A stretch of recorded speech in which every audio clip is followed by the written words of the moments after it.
Wednesday, March 26th, 2025. Focus. Take care and keep your soul diligently, lest you forget.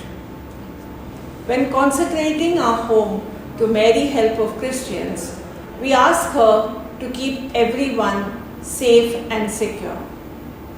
But then a line goes, above all, obtain for us the most important grace of avoiding sin. For most of the prayer, we seek Our Lady's protection. Yet, the ultimate grace we implore of her is that of avoiding sin.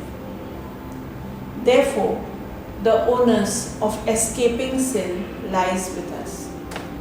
In fact, most of the common prayers, including the Our Father, the Apostles' Creed, and the Hail Mary, remind us to uphold God's laws and avoid sin.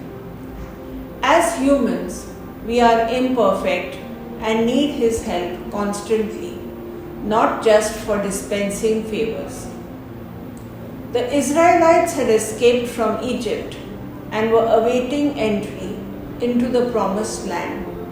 Yet, the temptation to sin was so strong that they repeatedly fell prey to the wrongdoing they should have left behind, like pride, greed, lust, and gluttony.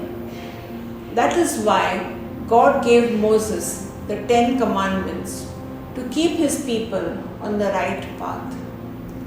It applies equally to us.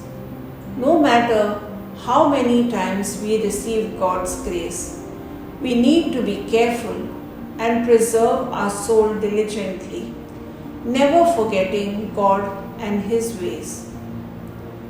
Jesus also says that to receive honor in the kingdom of heaven, we must follow God's commandments and share them with others.